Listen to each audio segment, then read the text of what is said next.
अच्छा बाजी तुसी ਅੱਜ ਗਏ ਹੋ ਇਸਲਾਮਾਬਾਦ ਵਿੱਚ ਜੱਜ ਸਾਹਿਬ ਨੇ ਜਿਹੜਾ ਫੈਸਲਾ ਦਿੱਤਾ ਹੈ ਤੁਸੀਂ ਮੁਤਮਈਨ ਹੋ?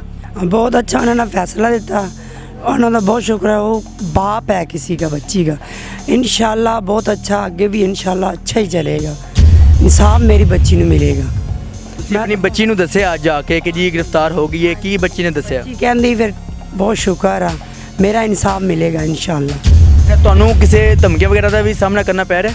नहीं अभी तो कोई नहीं, पहले ही हो रहा सी, हुण अजे तो कोई नहीं है। जो होया भी सही धमकियां बर्दाश्त करांगे, सामना करांगे इंशाल्लाह। ਤੁਸੀਂ ਖੜੇ ਹੋ मतलब डट के खड़े हैं, करांगे धमकियां जो सन आखन दे असीं करांगे बर्दाश्त। बिस्मिल्लाहिर्रहमानिर्रहीम, अस्सलाम वालेकुम नाज़रीन। इस टाइम मैं मौजूद हूँ लाहौर के जनरल हॉस्पिटल में। मेरे साथ राना आदिल साहब मौजूद हैं। आज इस्लामाबाद में हियरिंग थी और वहाँ पे ये पहुँचे हैं। जज साहब ने गिरफ्तारी का ऑर्डर दिया और बात करते हैं कि वहाँ पे हियरिंग के दौरान क्या क्या बातें हुई, जानते हैं। अस्सलाम वालेकुम सर। जी वालेकुम सलाम। सर वहाँ पे हेयरिंग के दौरान क्या क्या बातें हुई, जज साहब क्या मुखातब हुए थे, क्या क्या बातें हुई थी वहाँ पे? जिसमें हेयरिंग में तो बड़े लेंथी आर्गूमेंट्स किए गए डिफेंस काउंसिल्स की तरफ से भी और मेरी तरफ से भी जो है उसके रिबटल में बहुत सारी बातें हुई। लेकिन मैं बीइंग अ लॉयर समझता हूँ कि जो लॉफुल जो चीज़ें थी, दो तीन बातें थी कि जिन्हें मैं समझता हूँ कि वो एक मेन इस चीज़ के में इस केस के मेन पॉइंट्स थे। एक उनका मेन पॉइंट ये था कि जो लॉ कहता है कि 497 सब क्लास 1 के तहत जो लेडी एक्यूज्ड होगी उसको बेल जो है वो as a matter of right दे दी जाएगी। तो जिसके रिबटल में मैंने जो है वो ये कहा कि 497 सब प्लस 1 पढ़ के बताया जाए सबको कि कोई ऐसा उसमें जो है वो मेंशन नहीं किया गया कि as a matter of right मिलेगी, उसमें मे का वर्ड यूज़ हुआ है। तो जज साहब ने इस चीज़ से एग्री किया। उसके बाद जो है वो जब उस सेक्शन को पढ़ा गया तो मैंने एक मिसाल दी। मैंने कहा कि अगर इस तरह लेडी एक्यूज़ को bail as a matter of right दे दी जाएगी तो मुआशरे में जितने भी जराइम जो क्रिमिनल्स करवाएंगे वो लेडी एक्यूज़ के ज़रिए करवाएंगे, तो फिर इस तरह तो सोसाइटी कोलैप्स कर जाएगी।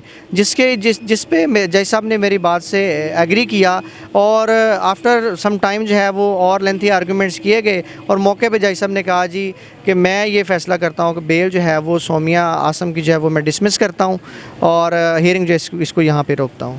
अच्छा सर मुझे ये बताइएगा कि कमरा हाता में जब वो मुलजमा मौजूद थी उसी वक्त उसको गिरफ़्तार कर लिया गया था या बाद में?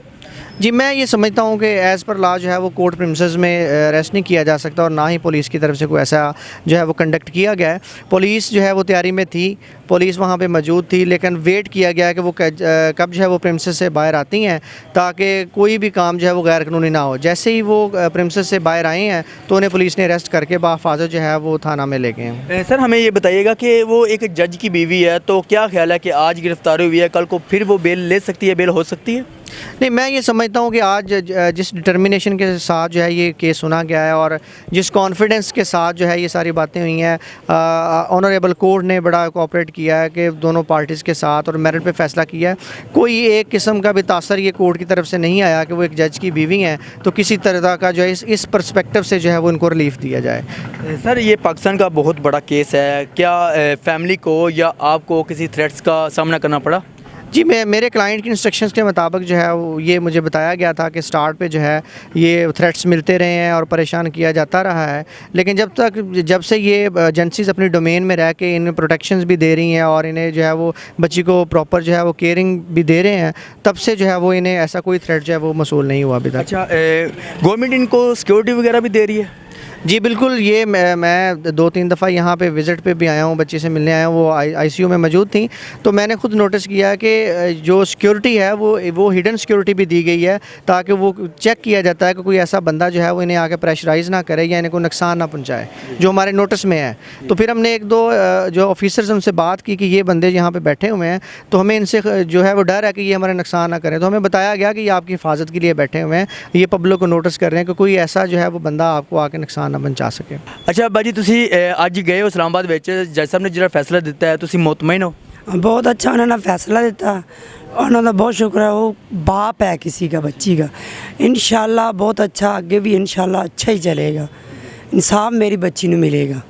ਤੁਸੀਂ ਆਪਣੀ ਬੱਚੀ ਨੂੰ ਦੱਸਿਆ ਅੱਜ ਆ ਕੇ ਕਿ ਜੀ ਗ੍ਰਿਫਤਾਰ ਹੋ ਗਈ ਹੈ, ਕੀ ਬੱਚੀ ਨੇ ਦੱਸਿਆ? बच्ची कहती फिर बहुत शुक्र है, मेरा इंसाफ मिलेगा इंशाल्लाह। अच्छा ਤੁਹਾਨੂੰ ਕਿਸੇ ਧਮਕੀਆਂ ਵਗੈਰਾ ਦਾ ਵੀ ਸਾਹਮਣਾ ਕਰਨਾ ਪੈ ਰਿਹਾ? नहीं अभी तो कोई नहीं, पहले ही हो रहा सी, हुण अजे तो कोई नहीं है। जो होया भी सही धमकियां बर्दाश्त करांगे, सामना करांगे इंशाल्लाह। ਤੁਸੀਂ ਖੜੇ ਹੋ मतलब डट के खड़े हैं, करांगे धमकियां जो सन आखन दे असीं करांगे बर्दाश्त। ਇਨਸਾਫ ਲਵਾਂਗੇ। ਗਵਰਨਮੈਂਟ ਤੁਹਾਡਾ ਸਾਥ ਫੁੱਲ ਦੇ ਰਹੀ ਹੈ? ਹਾਂ ਫੁੱਲ ਸਾਥ ਦੇ ਰਹੀ ਹੈ। ਇੱਥੇ ਬੱਚੇ ਨੂੰ ਕੋਈ ਟੈਨਸ਼ਨ ਤਾਂ ਨਹੀਂ? ਨਹੀਂ ਕੋਈ ਟੈਨਸ਼ਨ ਨਹੀਂ ਹੈ। ਕਸੋਟੀ ਹੈ ਬਿਲਕੁਲ ਖੜੇ ਹਨ। ਜੋ ਅਸੀਂ ਕਿਹਾ ਵਾ ਸਾਡੇ ਘਰ ਵੀ ਖੜੇ ਨੇ ਬੱਚੀਆਂ। ਮੇਰੇ ਬੱਚੇ ਪਿੱਛੇ ਇਕੱਲੇ ਘਰ ਹਨ, ਉਹਨਾਂ ਕੋਲ ਵੀ ਖੜੇ ਨੇ ਕਸੋਟੀ। ਹਾਂਜੀ ਅੱਛਾ ਤੁਹਾਡੇ ਵਕੀਲ ਸਾਹਿਬ ਨੇ ਜੋ ਅੱਜ ਦੱਸਿਆ ਹੈ ਜਾਂ ਤੁਹਾਡੇ ਨਾਲ ਗਏ ਨੇ, ਤੁਸੀਂ ਆਪਣੇ ਵਕੀਲ ਤੋਂ ਫੁੱਲ ਮੁਤਮਿਨ ਹੋ? ਹਾਂ ਸ਼ੁਕਰ ਅਲਹਮਦੁਲਿਲਾ ਬਹੁਤ अच्छे ने वकील इंशाल्लाह आगे भी इंज ही चलेंगे। नाज़रीन मेरे साथ बच्ची के वालिदैन मौजूद थे और लॉयर भी मौजूद थे। इन्होंने बताया कि जी आज कमरा हाता में जब जज साहब ने बोला कि जी इस केस को सीरियस देखा जाए और जज की बेगम है तो क्या है, इंसाफ तो होना चाहिए। आज इनकी बच्ची के साथ हुआ है, कल को किसी और बच्चे के साथ भी हो सकता है, तो उस मुलज़मा को सज़ा ज़रूर देनी चाहिए और ताकि कोई भी सीख सकता है इस चीज़ से। अगर ये सज़ा नहीं होती तो कोई फ़ीमेल के हाथों, कोई भी जैसे वकील साहब ने बताया कि फ़ीमेल के हाथों क्राइम होना शुरू हो जाएगा। तो बाकी उनको सज़ा होनी चाहिए। अपने कमेंट का जो ना हमें राय ज़रूर दीजिएगा। इसी के साथ मुझे इजाज़त दें। अल्लाह हाफ़िज़।